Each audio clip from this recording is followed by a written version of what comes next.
आणि उपचारांचा अधिकार, श्रमाचा आदर, मनरेगा कामगारांसाठी राष्ट्रीय वेतन किमान 400 रुपये प्रतिदिन, शहरी रोजगार हमी, शहरी भागासाठी रोजगार हमी कायदा, सामाजिक सुरक्षा असं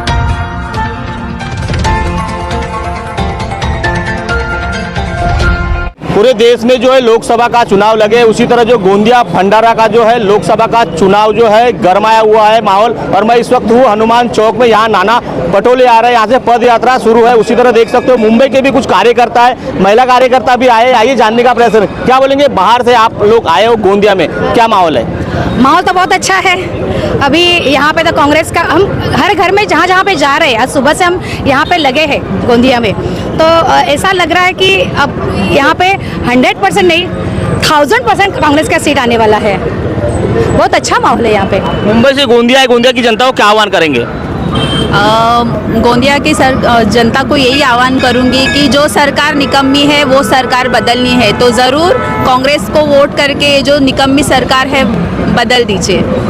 और यहाँ से गोंदिया का ये जो प्रचार प्रसार हम देख रहे हैं और गोंदिया की जो जनता है, तो ये कांग्रेस की तरफ ही है, ये एक लहर है कांग्रेस की, हम देख रहे हैं यहाँ पे। सर, आप बाहर से मुंबई से आके बता रहे हैं, गोंदिया की जनता को क्या आह्वान करेंगे, किस मुद्दे पर वोट डालें? गोंदिया की जनता आज समझ चुकी है। आज जो माहौल है, हम घूम रहे बाहर से आके, लोगों को ज़्यादा समझता है। जो यहाँ रहे थे उसको तो सब अपना जो मन में वो दिखता है, लेकिन हम लोगों को माहौल देख के ऐसा लग रहा है कि कांग्रेस को गोंदिया ला रहा है। तोड़ जोड़ की सरकार का कोई सुनेगा नहीं। आज महाराष्ट्र में जो तोड़ जोड़ की सरकार है, वो बच्चे बच्चे जानते हैं कि अजित दादा क्यों गए, ये प्रफुल्ल भाई क्यों गए, आज जो शिंदे कैसे गए। तो ऐसे सरकार, किसी को पार्टी तोड़ के सरकार बनाना, ये बेवकूफ़ी का काम है।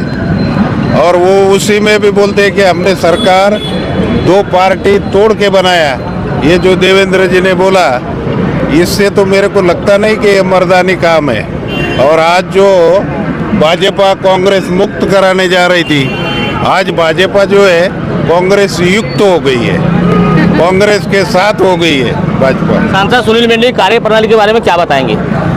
सबसे निष्क्रिय सांसद अगर मैं मानता हूं कि पूरे देश में अगर कोई रहा होगा तो सांसद सुनील मेंढे, मैं ऐसा मानता हूं, क्योंकि हम पूरे क्षेत्र में देखे हैं कि गोंदिया के कई गांवों से उनको बहिष्कृत करके भगा दिया गया। जो सांसद अपने क्षेत्र में नहीं पहुंच सका, ऐसा सांसद मैं मानता हूं कि सबसे निष्क्रिय सांसद है। अभी आप गोंदिया के विभिन्न क्षेत्रों में देखिए, कहीं पे भी उनके द्वारा किसी भी प्रकार की कोई निधि का वाटप नहीं किया गया, कहीं उद्घाटन ज़्यादा किए नहीं गए। जनता अभी अगर वो उनको गोंदिया में घुमा लिया जाए तो पहचानेंगे नहीं कि हमारा सांसद है। तो ऐसे सांसद को, क्योंकि अभी मैं आपको बताना चाहता हूँ कि हमारे यहाँ गोंदिया में विगत 7 सालों से मेडिकल कॉलेज आ चुका है, केंद्र सरकार की निधि लगती है। आज 5 साल से मेंढे जी खासदार है यहाँ के, अभी तक के उस मेडिकल कॉलेज की सिर्फ भिंत ही बनी है, सिर्फ बाउंड्री वॉल बनी है। मेडिकल कॉलेज बनानी, इससे बड़ा निष्क्रिय सांसद मैं मानता नहीं हूँ कि कोई हो सकता है। दूसरा, हमारे गोंदिया का एक उड़ान पुल हुआ करता था जो 3 साल से टूटा हुआ है, रेलवे के ब्रिज के रूप में उसको बहुत, वो गोंदिया का हृदय ब्रिज था, वो 3 साल से आज तक के चालू नहीं हुआ उसका काम। ये इसलिए मैं इस सांसद को सबसे ज़्यादा निष्क्रिय मानता हूँ कि जो अपने क्षेत्र का विकास नहीं कर सकता। युवा किस मुद्दे पर 19 अप्रैल को वोट करेंगी?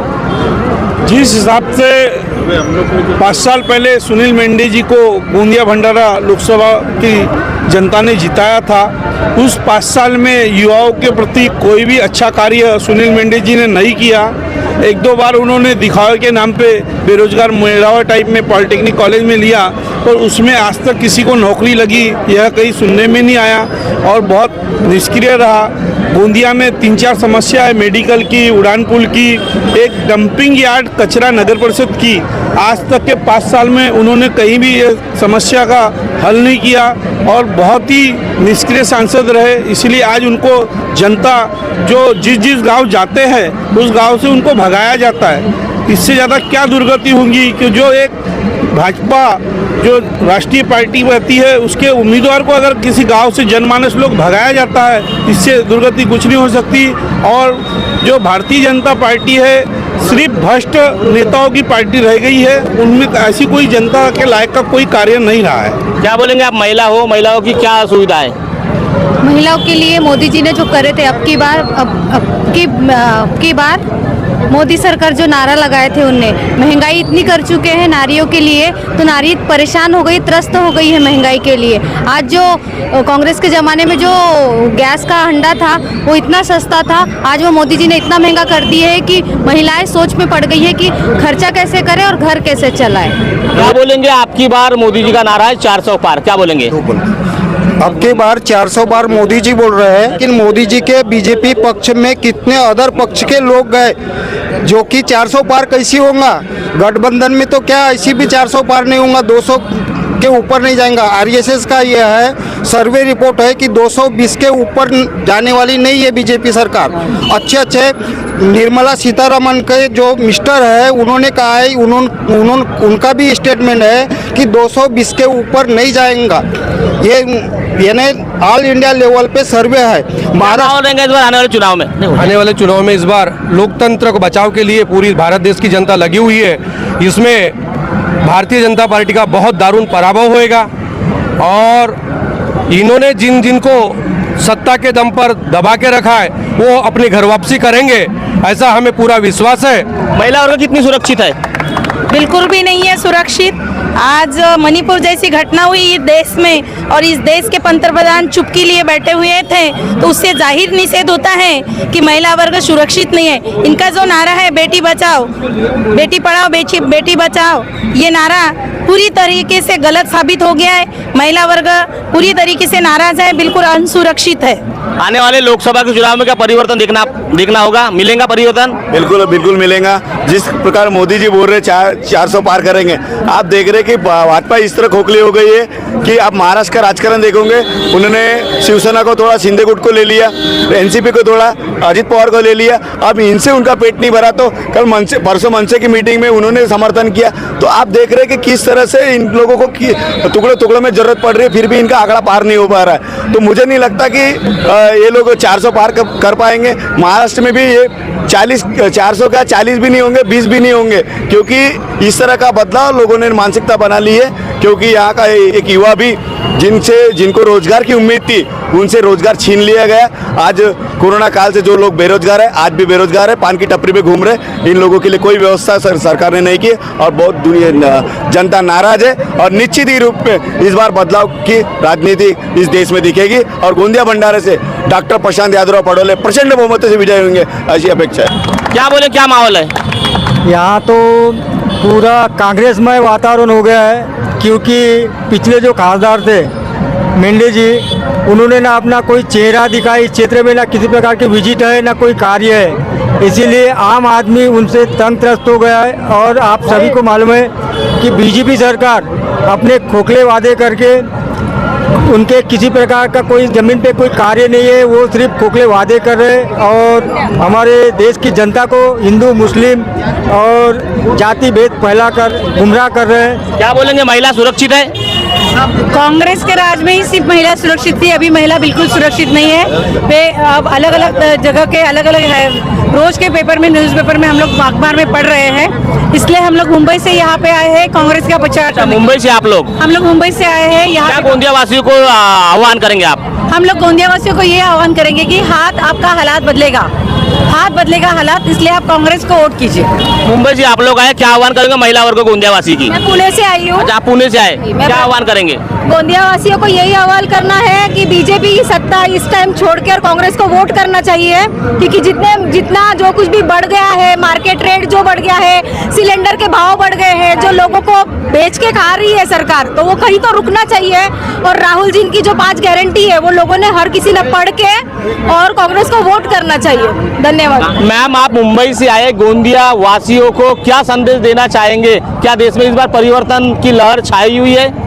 देश में परिवर्तन की लहर बहुत छाई है। जहाँ जहाँ घर में हम जा रहे हैं वहाँ सब लोग कह रहे हैं कि हम कांग्रेस को वोट देंगे। रास्ते पे हम जिनको मिले हैं वो सब लोग यही बोल रहे हैं कि हम कांग्रेस को ही वोट देंगे।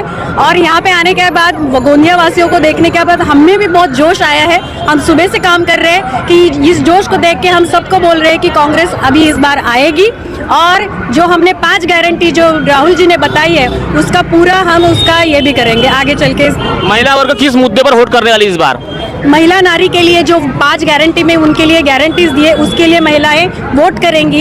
एक छोटी से एक बहुत बूढ़ी महिला थी, उन्होंने कहा कि हमें 15 लाख रुपए आए नहीं, तो हमने वही कहा कि आप कांग्रेस को वोट कीजिए, आपके लिए जो 1 लाख रुपए वो हम जरूर आपको मिला के देंगे। आज क्या बोले, क्या माहौल है चुनाव का? भंडारा गोंदिया लोकसभा में मुद्दे है वो पब्लिक के ये मुद्दे है कि गोंदिया में सुनील मेंढे जी जो सांसद थे उन्होंने गांव-गांव जाकर या विधानसभा में जाकर के कभी अपना चेहरा दिखाया नहीं। क्या माहौल रहेगा इस बार चुनाव में? सर अभी जो बीजेपी की सरकार है ये सब जुमलेबाजी सरकार है और जनरली आज इस कंडीशन में चुनाव लड़ रहे हैं। आज अपने से समर्थन कांग्रेस का यहाँ आ रहा है। कांग्रेस के एकदम जो लोग अपोजिट थे वो प्लस में आ रहे हैं। जो बीजेपी सरकार बोल रही है कि अब की बार 400 पार, ये कोई 400 पार नहीं होने वाली है। क्या बोलेंगे 400 पार के ऊपर? क्या बोलेंगे 400 पार के ऊपर? कांग्रेस ही एक ऐसी पार्टी है जो युवाओं को बेरोजगार न रखते हुए अपनी सत्ता चला सकती है और किसानों को उनका हक दे सकती है और युवाओं को साथ में नौकरी लेवल पे पहुंचा सकती है।